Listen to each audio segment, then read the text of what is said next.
Oh man, we are live again with Cafe Crash. I am your host, Daniel Crosier, and I am here with the lovely, the hilarious Terri Barton Gregg. How are you, Terri?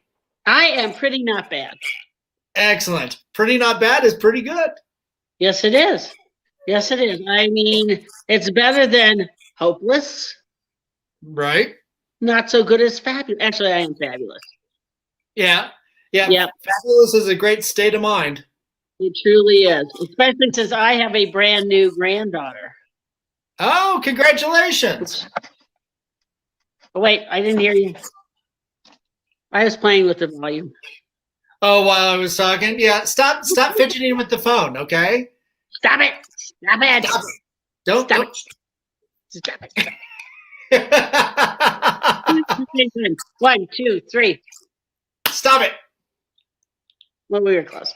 Yeah, we were close. Yeah, timing has never been my thing. So with timing, I feel so alone. I just want to be alone. yeah. Terri, Elise and I have been, coming to your live shows and watching them over the years. Obviously, not for this last year because it's been a pandemic year, but. Yeah. Unless you were in my bathroom and I was behind my COVID-proof shower door. I'll never tell. Yeah, exactly.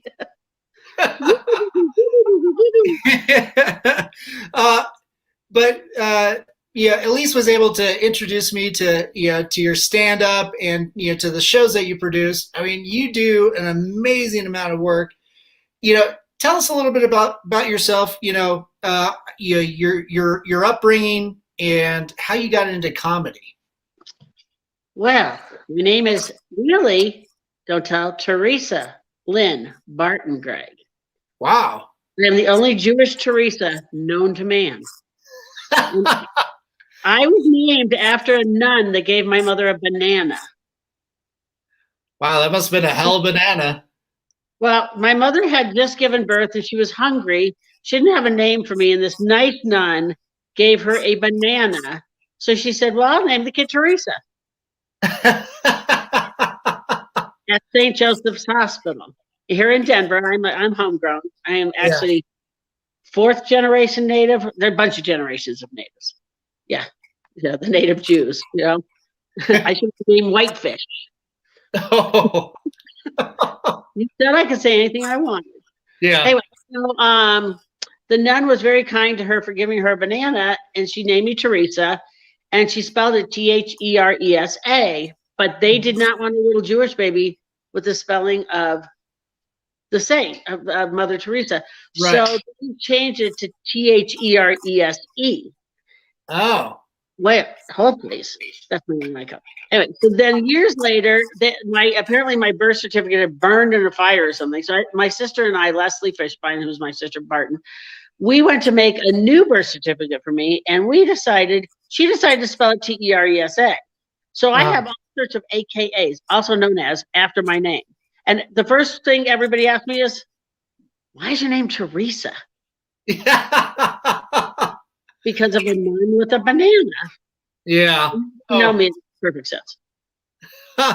That's hilarious. That must have been, that's got to be an amazing, thing of potassium. Jesus.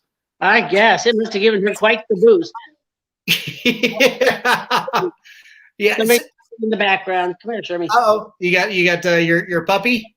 I got my product, or my manager is here. Oh yeah. Yeah. Speaking of it, barking orders. Yes, he definitely thinks he's the manager.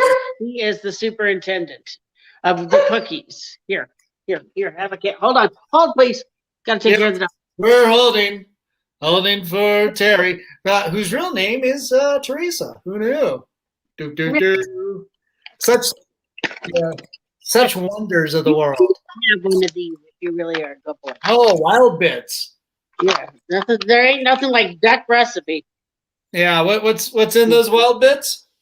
Yes. So I was born in 1956. Okay. I'm pre toaster oven. Pre-toaster oven, huh? free toaster oven. And our phone number, do you remember your phone number as a kid? Yeah, actually I do. Mine was Florida 50816. Oh, wow. Okay. Yeah, mine would have been 970-352-7335. We were that many numbers? Whatever. Yeah. I mean, you guys like we weren't Mayberry RFD where they just go, okay, Helen, connect me. Right. Nice. Yeah. Back when you knew you knew your connecting services. Yeah. Oh yeah. It was AT&T. No, you didn't have a choice. Yeah. Now you've got an Android. We did. So I went to Carson Elementary School right on First and Grape. Well, first I went to the Jewish Community Center preschool. And I don't want to brag, but I was Queen Esther. And that was my last starring role, by the way. Oh, jeez. Then I was like, she's not that good. We've seen better. Is that what propelled you into comedy? Oh God, no. What propelled me into comedy, we'll skip to the next line, is that my sister passed away. My sister Leslie Fishbein, we owned Casey Fine Furniture. Leslie passed away, and we were together all the time. We went to everything together. We did everything together. She was not really funny. She was very serious, and I kind of had the other end of the spectrum. And when she died, I wouldn't come out of the basement. I was like the note in the basement. So in order for me, I had to start my life again. I had to come up with something different that we never participated in together. Yeah. So I decided to go into videotaping. You should see my Good.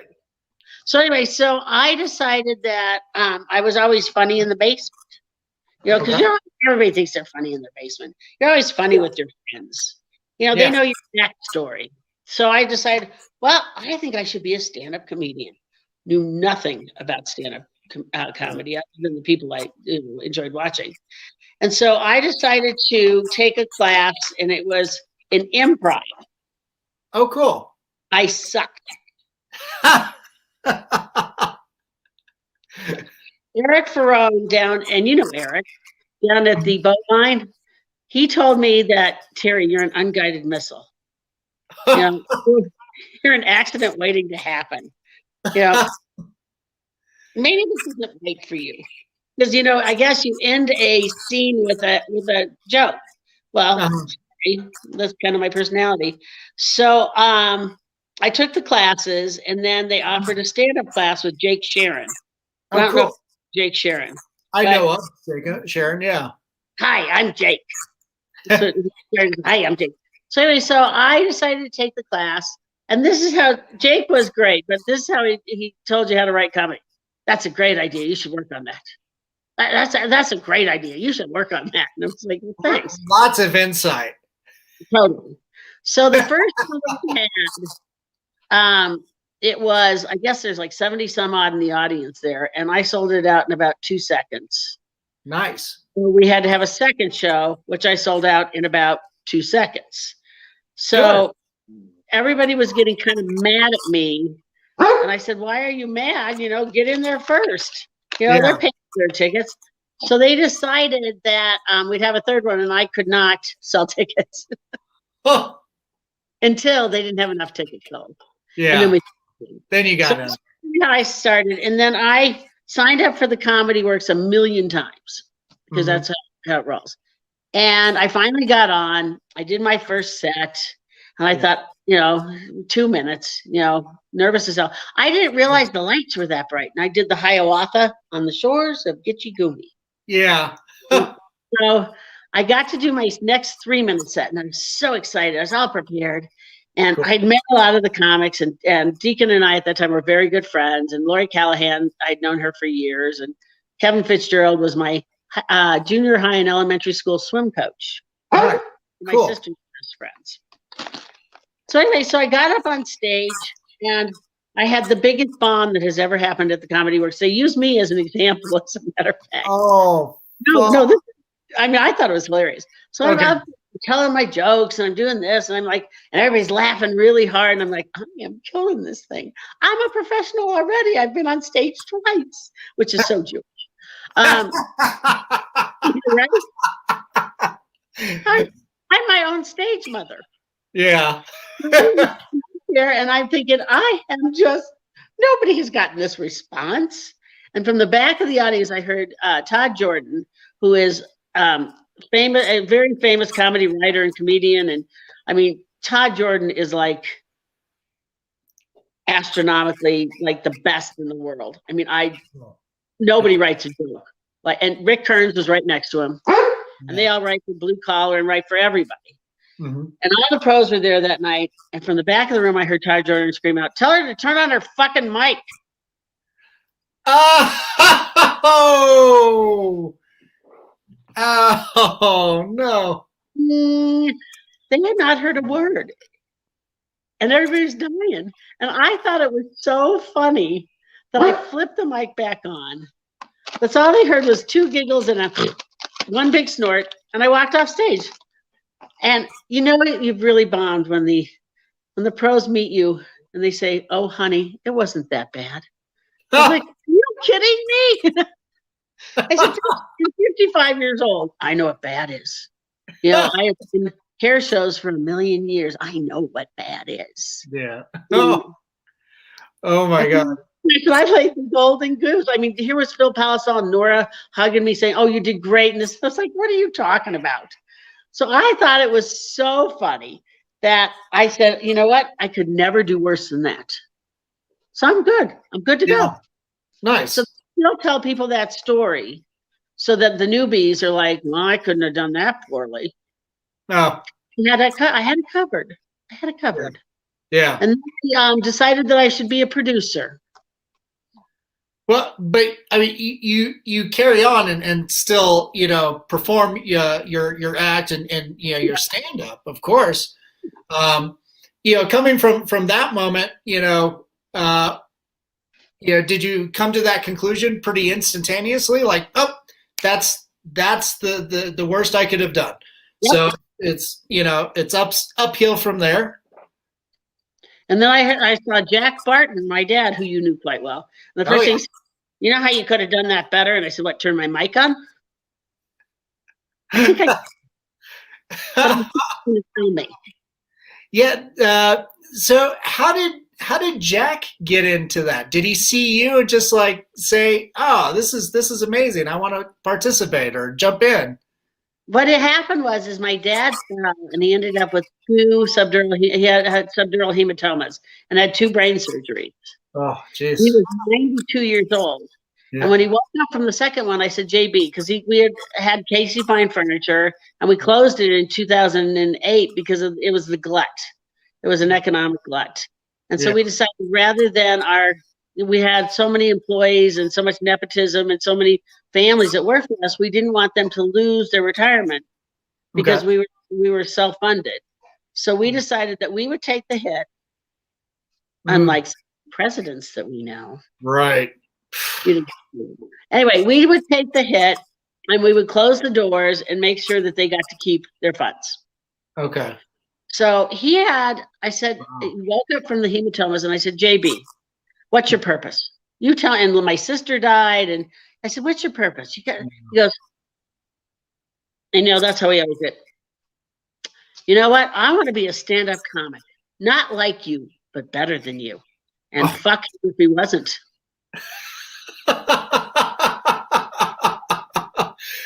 God, even at that age, so much piss and vinegar. Oh yeah. So I put him in Chuck Roy's class, and at that time it was Chuck and Eugene was in with him and a bunch of, and so his first performance was at the Drip Coffee, and he was supposed to do these Zoom classes with Chuck, which, you know, he wasn't going to do that shit. And he went out there, and once again, who sold it out? Because I bought every ticket. Oh, just was friends. I didn't care. I just wanted it to be full of JB fans. Oh, that's cool.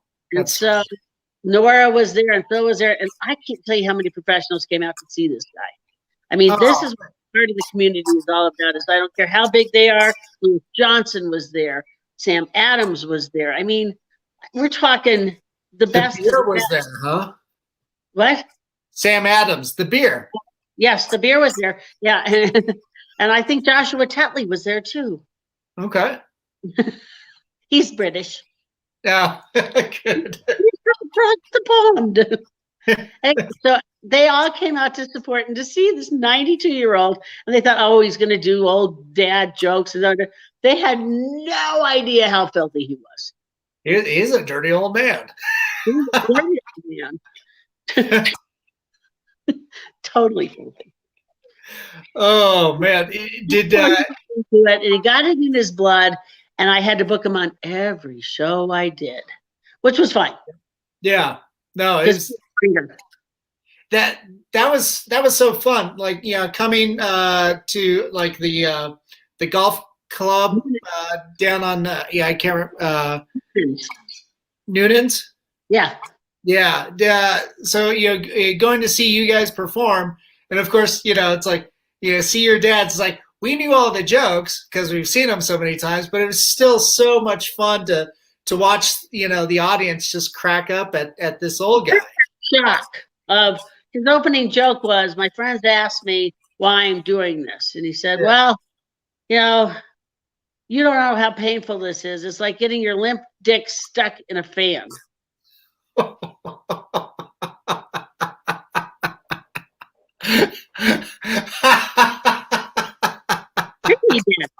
Thank you. Good family stuff. Yeah. So when JB, they had this at the Temple Emmanuel where they were members. Rabbi Joe Black, who is he's a incredible musician too, and a good friend. They had a what is it called? A night where they have all sorts of different acts. What's it called? Those things I hate. Variety show or variety show. That's what I hate. There you go. Variety show. And they said, well, can Jack come and perform comedy? And I said, you don't want him. He's filthy. Oh. He's filthy. And yeah. He goes, he can't be that bad. And I said, bet me, how much money you got? So I was at the Improv that night. And so I sent him with Chuck Roy. And Chuck was so good to my dad. I mean, just genius with my dad. So Chuck took him over there, and Chuck's like, I think he wanted to see the damage. Okay. He wanted to see the, you know, the aftermath.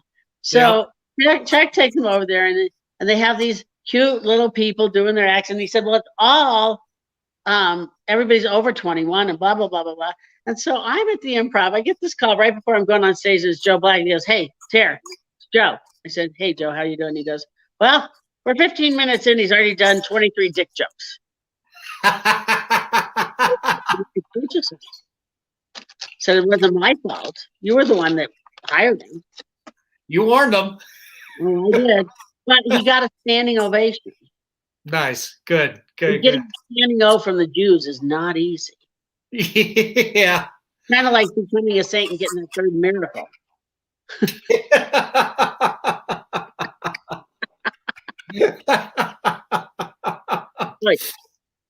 Oh, yeah. It is. Man. So that's how you got into it. That's how I got into it. And my philosophy on producing shows was, if the kids won't let me play their game, I'll just start my own. Right. No, you've been just knocking it out of the park, you know, ever since. Your production company is Hold Please Productions. Yes. And you just you've got all kinds of shows up and around, you know, all over town. Because I'll be your private dancer. I dance for money. when I looked at you, I said, yep, Tina Turner. Stripper, and I showed up. Can you imagine? It's like, well, you don't have to take your whole top off, just, you know, to the midway, and then we can see everything. Yeah, you get up there and start dancing. Dude, is this thing on? All right. And I'm shaking my money maker while I'm still on the seat. which is your tongue, right? You know, so sit there. Okay, here we go. So, you come here often, sir? And the tiny bubbles, right?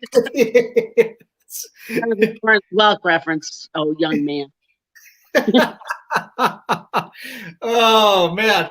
He was a genius. What's that? You don't remember Lawrence Welk either. I shoot. Oh my God, he's old for me. Yeah, I know the name, but I'm trying to picture. He had the bubble machine. He had the first bubble machine. And the one, and the two, and the tiny bubbles. The tiny boobles. The tiny boobles. Nice. That's awesome. Oh yeah. So see what I don't talk about. Okay, so back to you. Oh no. There's not much. No. There's not much with me. The with all these shows now. Granted, during the pandemic, obviously, you kind of had to step away from a lot of that. But weren't you like doing some online stuff some too? Zoom work with Colorado comedy shows, and I wasn't the best at Zoom. I mean, I was okay. I could tell my jokes, but on a Zoom show, you have to look like you're paying attention. Right.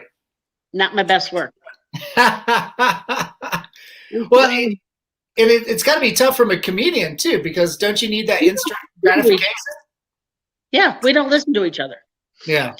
So when you have 5 comics before you and you're supposed to be going, oh yeah, that's hilarious. We know each other's acts. I mean, I could be saying the same damn punchline with them. They could do my act. Right. And so that's tough. And you have to, because you don't know how many people are on. A lot of times it's only the comics. Right. And they're doing their thing. But and sometimes the dog, your manager. You want to go to the pound? Do you? It's not going to be the no-kill shelter. You're not going to get any wild bits. Oh, you're talking to Sherman, not Bill. Oh, that was your husband barking, huh? The dog's on the other side. Oh, you guys and your cute little fetishes. I know it. Isn't it cute? So yesterday, don't take off his muzzle. I was talking to my daughter because my husband woke up the other morning and he had to, he's a teacher, so he had to go to school. So he didn't want to tell me that some of the power had blown out and we had no hot water because he didn't want us to fix it. So he text messaged me. And I'm not an early bird at all. And so he texted me and so I was telling my daughter this. I was recanting it to her and she said, well, poor daddy had to take a cold shower. I said, oh, for good Lord, honey, that man is part of the Polar Bear Club. And I said it just like Dorothy, what about Kansas? My name is Dorothy. I'm from Arkansas. Not quite Kansas, but yeah. Whatever it is. Anyway, so then I said, I brought the harpoon for him. Did you bring the club for the baby seal? We laughed for 45 minutes because that's our humor. Good old Southern, humor. Yeah, it's like I was this proud woman of saying, my husband is part of the Polar Bear Club. I'd be surprised if anybody from the South knows what a polar bear is. I'm surprised they don't know what their cousin is. Oh, true. They might know what I'm saying this because Jews are the biggest case of incest ever. Whoa! Wow! 6 million of the gene pool were all related. You can laugh at that. It's dark, but you can laugh because I have Jewish laser eyes.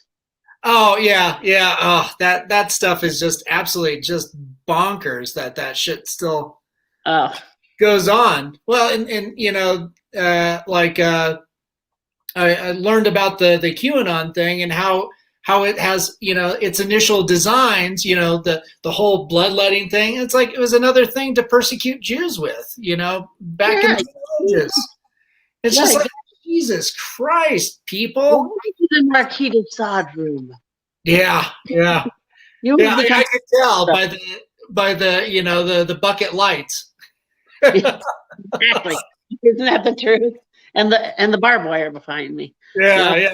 I have my granddaughter built this fort in my living room, which I can't take down because she's 5.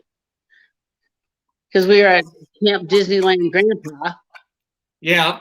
So my husband's a sucker for that. But the crap that's going on is ridiculous. I mean, you think we don't use lasers for that. We make money off of them. Like laser eye surgery, Right. use it on bad veins, whatever. But we're going to burn it in California. We own California.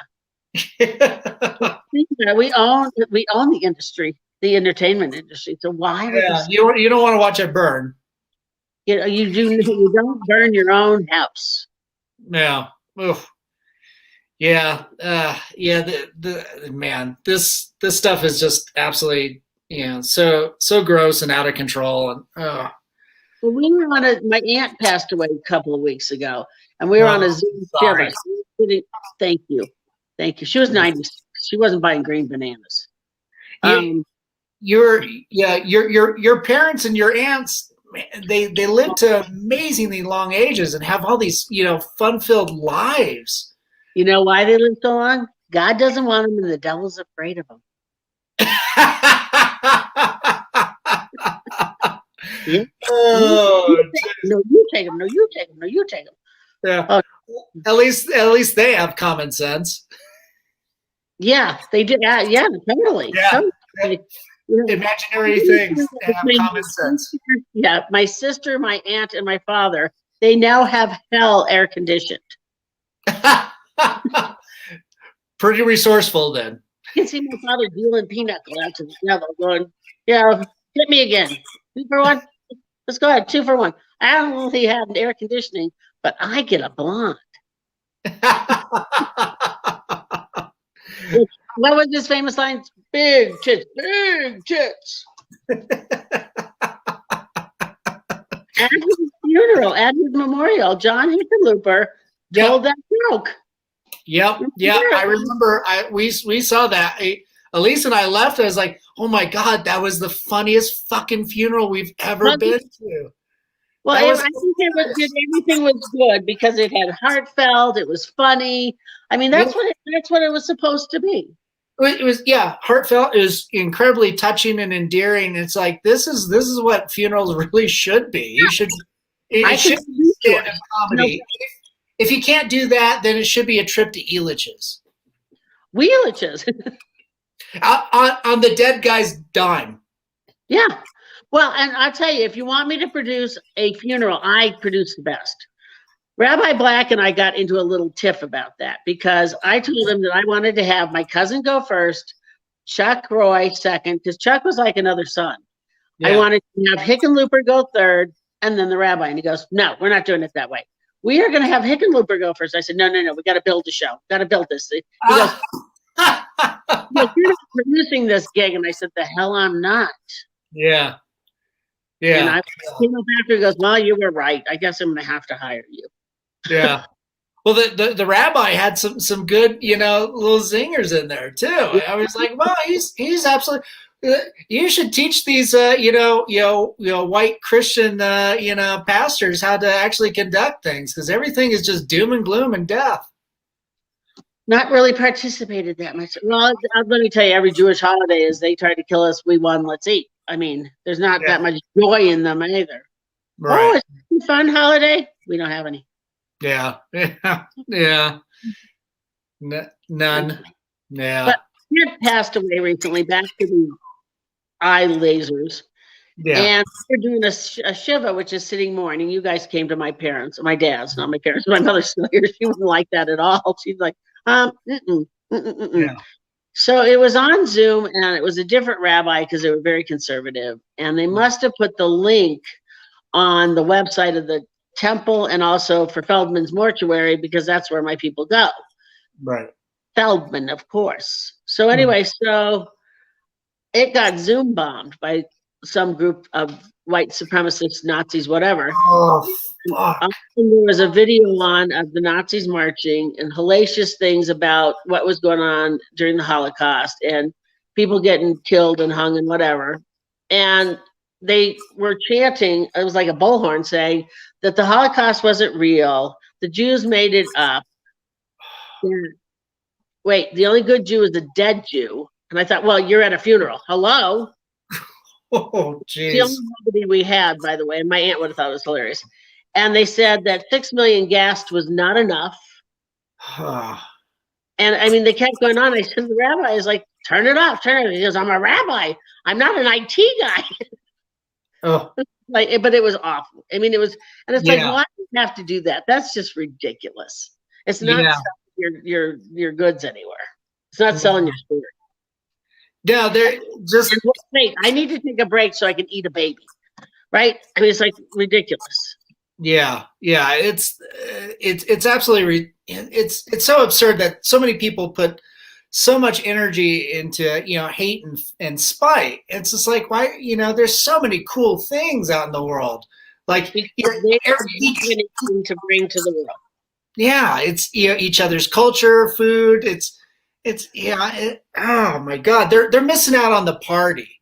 We're there's so many there's so many cool parties going on, and it's like, yeah, go over, hang out with your Mexican neighbors, your black neighbors, your Jewish neighbors, and just make friends. It'd be so much cooler. You have to like discuss everything. But now that all they seem to do is whine and bitch that they're just not bleached enough. Well, and my philosophy on those groups is that they were the creepy kids and had no friends. And so the only way that they have friends and they're invited to the picnic is to join the group, because they cannot not invite them to the picnic. Right. Right. So they harbor all these ill wills that they never had any power. Of course, they didn't try and get into groups and become, I don't know if you're a theater kid or whatever. I mean, I floated between every group there was. Yeah. It didn't matter about the age groups in middle school, high school, whatever. And it didn't matter because it was like one big clan. When I went to Hill Junior High and George Washington with Kevin Fitzgerald, and I mean, so many people, we all were still friends. Yeah. I mean, I go to a party every year, and this is a funny one, at a friend, John Bershoff, who is a plastic surgeon. He and Mark McKinnon, who is on the circus, they all have this big party, and it's between the East High School kids and the George Washington kids. Most everybody went to Hill Junior High. And when I first got invited, I thought, oh, shit, why the hell did they invite me? I said, is this dinner for schmucks, and I'm the schmuck? Who cast me as Steve Carell? Exactly. I was like, wait a minute here. I mean, what the hell? These are like the cool kids. And then I got there and they're like, you were one of the cool kids. And I was like, I was an idiot. Are you kidding? I was everything was hilarious. Big for everything. Whatever. And it was so funny because they had all these memories of everything we did. And I was like, I should never have smoked that last joint. Yeah, nice. Not the first 200,000, but that last one put me over the edge.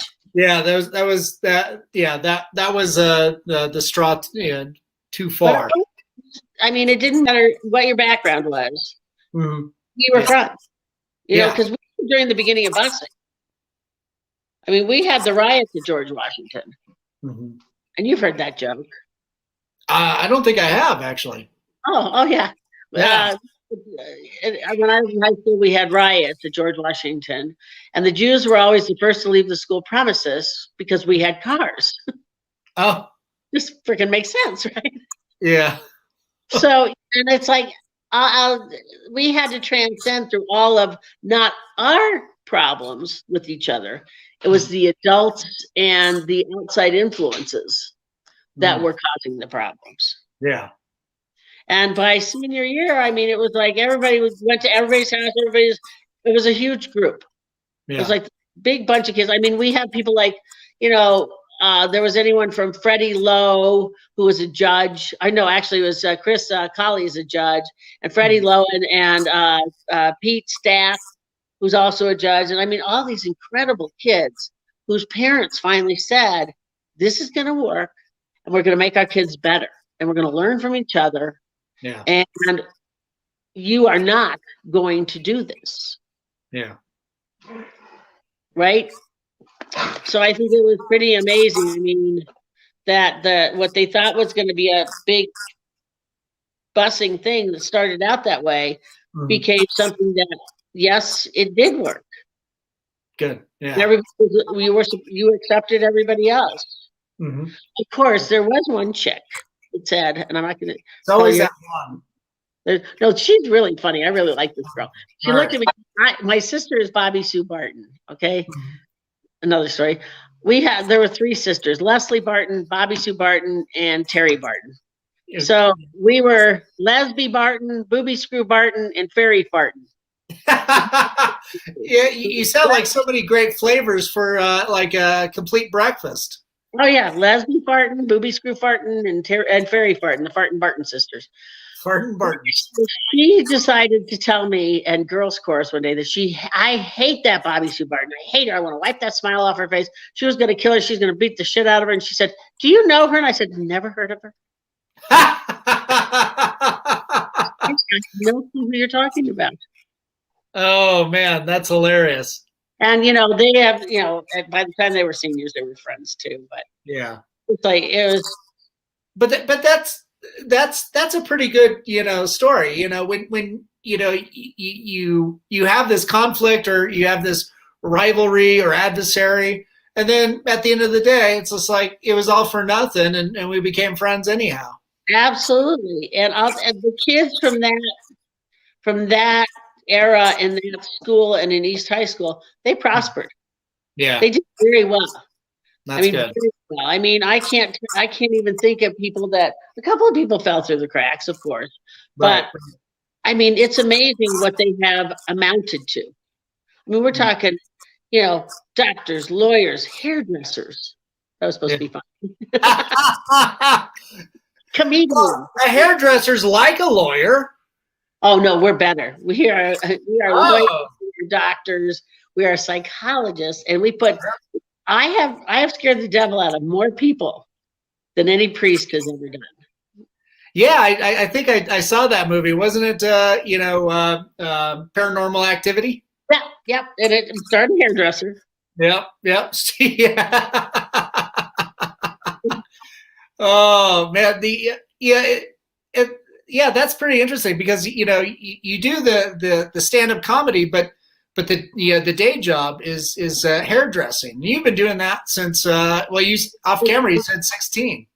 Since I was 16, and I've also worked for the hair color companies and taught design since I was 20 in college. Because I got my license in high school and then went to college directly from high school. And I worked on the hill in Boulder cutting hair and made a fortune. Nice. I was paying for I had a sports car and I had an apartment, and I was responsible because I wanted it to be on my terms, not my parents' terms. Yeah. So Ian over here decided that she should pay for everything, not realizing that my parents were not, on a budget. Yeah. We were respectful of money, but you know what I'm saying? But it taught me all the lessons. Right. And I think they're good ones. Yeah. So now, and my dad died before he got me that pony. He got you that pony before he passed away? Never got me the pony. Yeah, never got you the pony. Whenever I said I'd go on stage, I'd say, "Daddy, can I have a pony?" Because in front of how many people? What's he going to say to me? Right. Well, yeah, he's going to say something pretty rancid, I'm sure, because it's Jack. Yeah, you don't know Jack. Yeah, you don't know Jack. That's right. I used to go and work at their stores in high school, and I used to love to answer the phone. I'd say, "No, Jack's off today."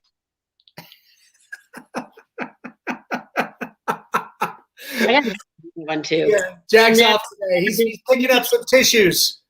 Yeah, they had a communication that went out of Casey's, and it was like in the day, it was like a mailer kind of thing. Yeah. And at the bottom of them, I had to change to, if you have a complaint, go to HELENWAITE, go to Helen Waite. Nice. And they were getting calls asking for this Helen Waite person. My dad said, "Who the hell is Helen Waite?" He's like asking me this, and I went, "Hold, please, we got to talk." Is that where the funny? Do you think that's funny? I was like, I think it's hilarious. it is hilarious. Is that how the name for the production company came about? Hold, please, yeah, because I always say hold, please. And my girlfriend says the same thing, Jody Dean. And I looked at her and said, we both say it all the time. Even though we didn't know each other said it. And then all of a sudden, Lori Callahan and I started Hold Please together. May she rest in peace. And we were trying to come up with names like force a neighbor, and I said, "Hold, please." And she goes, "That's the name." Nice. Nice. So that's how it came about. That's cool. You're ever saying this to people, "Hold, please. Hold, please." You at the same time. It's your version of talk to the hand. Exactly. Yeah. Exactly. Like my grandmother says, she goes, "Okay, now here's the thing. Here's the thing." She's 5. Yeah. The other day, picking that up from Jack. Yeah, she told me to slow my roll. Yeah. I've got sisters that tell me that too. She's 5. Yeah, my sisters. They're not watching, so they have the mentality of 5. She also told me the other day. She said, "That wasn't your best work." Oh God, what a critic! She is hilarious. I mean, she said, "My father's mother came from Oklahoma." Okay. Like, it works for you. I have no idea what you're talking about. Yeah, what's going on? Where's my little girl in there? I wonder where she gets it. She has an opinion. Yeah, I don't know. In your family? Yeah. My manager again. And with my family, when I first married my husband and he would come to dinner, actually we started living together the first day, so I'm not even going to go that way. Anyway, it was like he was on a rugby game. He was gorgeous. I was like, "I'll have that one." That's right. From put him in the doggy bag. I'm taking him home. I didn't even need the doggy bag, honey. Oh, okay. And seriously, that's been 40 years. Nice. If I would have killed him instead of marrying him, I'd be on parole. Oh. No, but he's from this nice Midwestern family that is Unitarian, and he had never seen everybody at a table talk at once and know what each other was talking about, be able to interject at any time. He's like, "Do you guys ever just have a conversation?" It's like, why would we? We are. It's just multifaceted. Yeah, and if we're at a restaurant, I can add in bits at people around me. Yeah. Hey, table 5. What are you? Yeah, you shouldn't eat that. That's not good for you. That's not good for you. I know because Dad just choked on it. Right, and when example, the Eve of the Month Club says that is not good for you. Hey, don't order the fish. It's undercooked. Yeah, exactly. Have you heard of salmonella? He's not a Jew. Salmonella.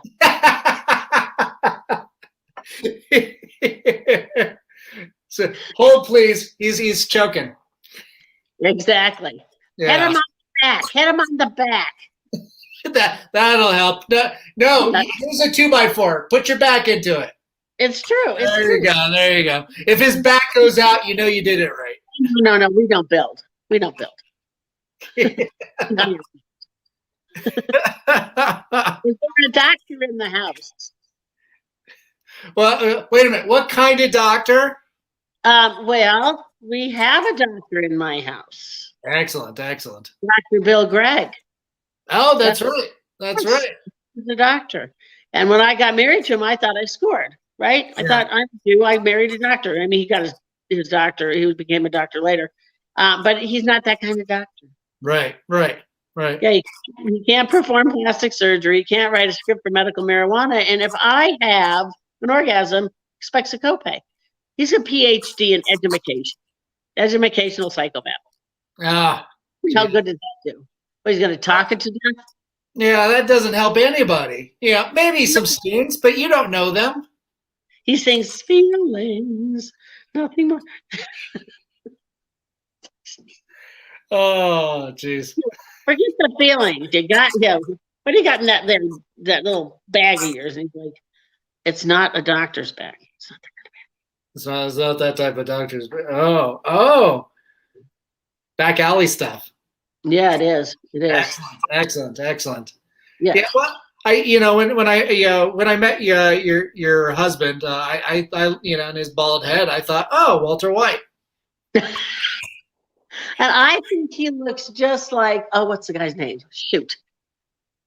He used to look like Matt Damon, honest to God, in a rugby No, costume. I call it a costume. I think I think I saw him with hair, in a photo in your house. So yeah, Yes. I could see that. His last name. Somebody Dennis. A much, Ryan Denny. oh yeah, no. Maybe in height, because your husband's pretty tall, right? He's 6 foot. Yeah. Oh, so he's my height. Okay. Well, Matt Damon's a short guy, so When Matt Damon was in Invictus, he wore a number 6, green jersey, white shorts. That's exactly the number my husband was. He played professionally in England, and then he also played for the Barbarians and whatever. And if you put them side by side, I have a picture of them side by side, and they look exactly alike because you can't tell. You need to post that on social media for your husband's birthday. Okay. I have done that before. Oh, good. He's throwing the ball the same way that Matt Damon is, except for he says, well, he's throwing it the wrong way. Yeah.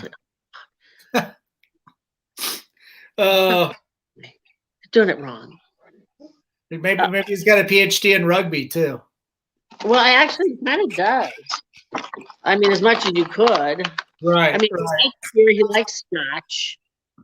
He's Scottish by nature, by heritage. So yeah, he is. He's got a PhD in that. Nice. by genetics. And digits. That's what it is. PhD. Pulled hamstrings and digits. No. Oh. Ooh, that was quick, huh? Yeah. There you go. That when we come out of the pandemic, can we expect to see more of your shows, more of your productions? We're actually opening the Lake House back up again on February. Sandra Homan Watts and I have teamed up. I mean, I love her. She owned Jazz at Jack's and Live at Jack's. Oh, cool. And Sandra knows the music scene like there's no tomorrow. And everybody loves her, including me. And so we partnered up recently because we came up with this crazy idea to make it kind of like Sounds on 29, where we, except for the comedy specials, where we'd put a band with a comic. So we're going to put a headliner and then add a band to it and do a show. But, the Lake House is so huge, we can open up all those back doors onto the deck and put heaters there. And then we can socially distance. We can usually get, I think, what is the numbers, like 400 people in the room. And we are going to do 50, and that's it. And so it's a little pricier. But if you want entertainment, that's what you're going to do. And so on Friday night, on the 12th of February, we have Lewis Johnson and Seth. And she is, Lewis, come on. He's the best. And then a girl named Seth, she is so smooth and has such a beautiful voice. Yeah. And then on Saturday the 13th, I have Kevin Fitzgerald, Dr. Kevin Fitzgerald. Yes, he's a veterinarian. And I have him paired up with the Jacob Larson Band. Oh, cool. And then on Sunday, on Valentine's Day, we have Phil Palisol. Everybody loves them some Phil, including me. And I have him with Dotsero. Okay, nice. It gets better than those 3 nights. Man. And if they go on Hold Please Productions site and or Terri Barton Gregg or Terri Barton Gregg Comedian, they can get the links for tickets and whatever. So, but we're going to start doing that. We're hopefully doing it every 2 weeks. So that's fantastic. That's great. We'll open it wide up. Yeah, that's something that's sorely missed is live comedy as well as that in-person camaraderie. Oh yeah. And the shows that I do is everybody becomes friends in my audience. Yeah. Because I'm, of course, introducing everybody. But I like the fact that what my philosophy is that you go to these things and you laugh and you become friends with other people. And I want them to establish friendships so they can do other things together, because that's what makes the world go around is other people. Yeah, most definitely. Other people and a great sense of humor. Yeah, absolutely. Because people say the oddest things. If you're a comedian, they say really weird things to you. Oh, I'm sure. Yeah, it's like, please, sir, I hope you're drunk. Oh, no. Yeah. Well, and it's funny because even when I was at the grocery store the other day, and I don't remember what was going on, but this guy was kind of hassling me. I said, look, I get heckled for a living and I'm not at work right now. So If you want to come heckle me, here's where you go get tickets. yeah, exactly. Exactly. Me too. Buy more for sure. So I would love to see everybody out at the shows. Yeah, most definitely. Everybody out there, after the show, go to holdpleaseproductions.com and get your tickets for February 12th. Yet. What's that? I don't think it's not. Just go on Facebook and Hold Please Productions. I don't know if my daughter put it up on my website because she had a baby. My IT person had a baby. Oh, that's no excuse. I know. 48 hours in labor. Come on. It's your mom. Yeah, I mean, come on. Your mom, all she needed was a banana to bounce back. Yeah, exactly. Here's your banana. Shut up and get on the website. All right, let's go. Let's get to work. We got to. Nobody's going to raise this kid or build that website by themselves. Let's get on it. Exactly. Put your back into it. Raise the kid, we can do it. Put your back into it. Oh, yeah. That's good. I said that. I can't even imagine what you would do. Put your back into it. No, not that way. That's a contortionist way. I'm back. Wow. Oh my gosh, look, you got new lighting. I did. Look, my lighting director, Sherman, told me to turn it on. He's just like, hey, flip, you know flip the switch. What's that? He's watered eye. Do you know what his real name is? What's the real name? His real name is Captain America. Captain America, huh? Yes, his registered name is Captain America. And when they introduce him, it's always International AKC Champion Captain America. I cry every time. Oh, that's hilarious. That's awesome.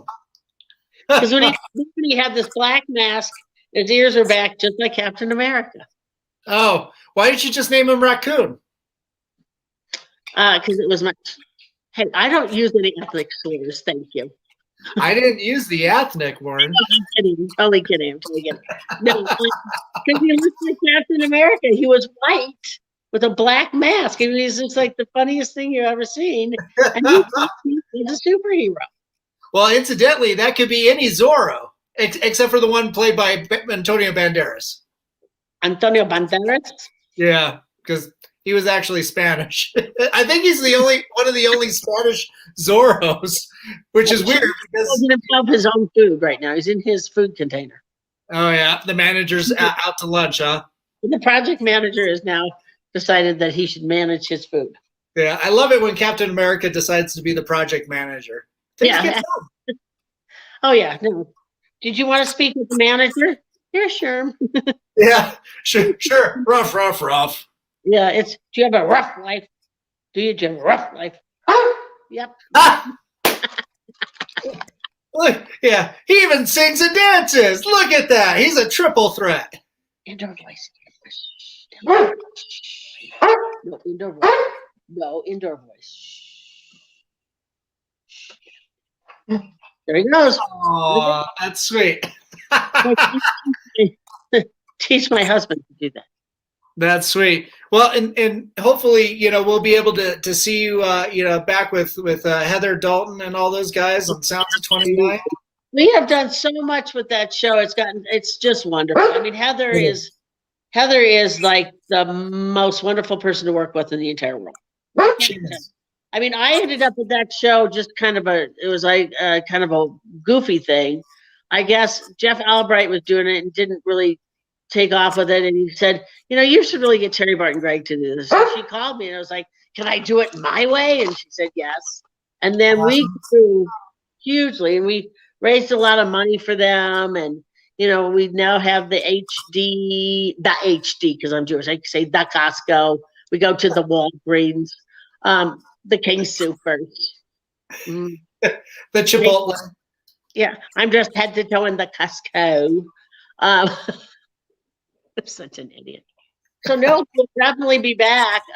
It's just trying to get in there, and I'm please, everybody support arts, support all of the arts. I Yeah, mean, most we've definitely. got an incredible artist who's talking to me. I mean, support every type of art there is, and the venues and the TV shows and public TV and public radio. Yes.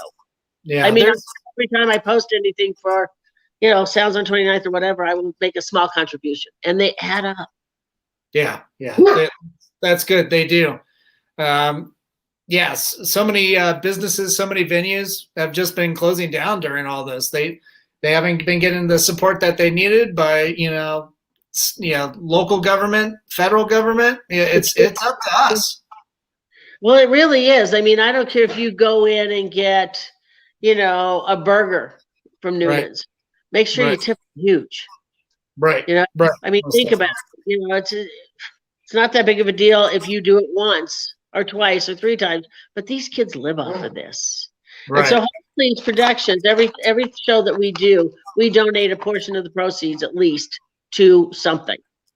That's great.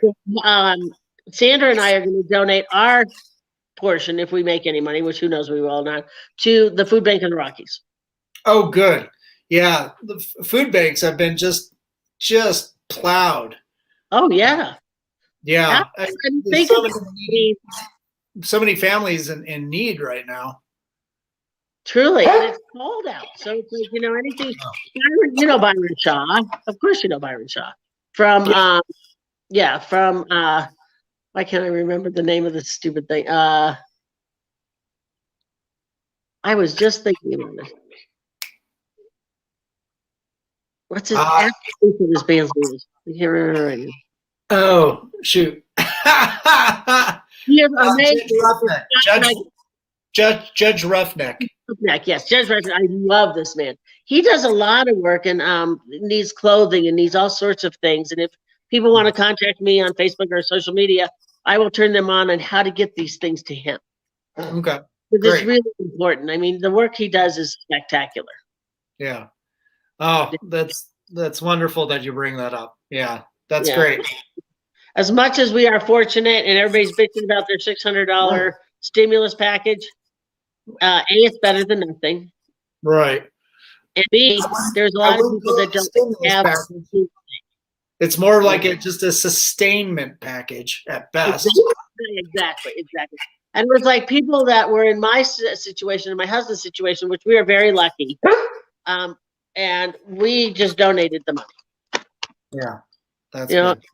That's nice. I could either not take it and let it go to whatever the government decides, especially the old government, or I could take the money and donate it. Yeah, and that would be my preference. That's sweet of you. Well, I think it's our social responsibility. Yep, totally agree with that. Because you think you're high on. You look up, you see better. You look down, you see worse. Someday you could be up, someday you could be down. And you better hope that somebody that's in the down position or the up position will help you if you're down. It's like the old saying of you better watch out whose asses you're kicking on the way up because you'll be kissing them on the way down. Right. Most definitely. I think there's a Marilyn Manson song that says that too, pretty well. Yeah. Marilyn. I like Marilyn Manson. He's fun. I grew up on that. That was art school for me. Was it? Yep. Yeah. Marilyn Manson. A lot of depression, coffee, and breaking things. Oh my God! And I had the acid rock. Yeah. Nice. Yeah. Yeah. We have the Doors. We have the Dead. Yeah. They're all monosyllabic. All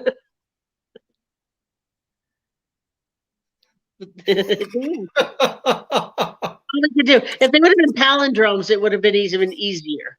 Palindromes. Call it Bob. Yeah. Bum. Eve. Oh, band name Hannah. Oh, Terri, it's been an absolute pleasure being able to chat with you and learn so much more about what you do, your life, and where you come from, and you learned a lesson in no segues today. What's that? You have learned a lesson, and Terri Barton Gregg has no segues. No, you do not. You're just on to the next thing. Let's go. Let's keep it rolling. Let's go. Is this thing going downhill? Great. It's going to go quicker. That's good. Thank you, my friend. I love Thanks so much. So, Terri, hang around for just a bit. Everybody who's tuning in, thanks for tuning in. Make sure to go to holdpleaseproductions.com to get tickets for her upcoming February 12th event at the pbcherrycreek.com. That's the landing page. Okay. Is PB as in Pelican Bay, pbcherrycreek.com. pbcherrycreek.com. P as in Paul, B as in boy, comedy. Not comedy. And make sure to find her on Instagram and Facebook. Facebook, I think, is where you're really active. Yeah. Oh, yeah. Because space just doesn't work for me anymore. Well, make sure you get your IT people on that. Yeah. Sherman. Come on, Captain America. Get on that. Yeah. All right. Everybody that tuned in, thanks so much for tuning in. Hope you're doing well and you're taking care of each other. Look out for each other. We love you. Take care. Bye-bye.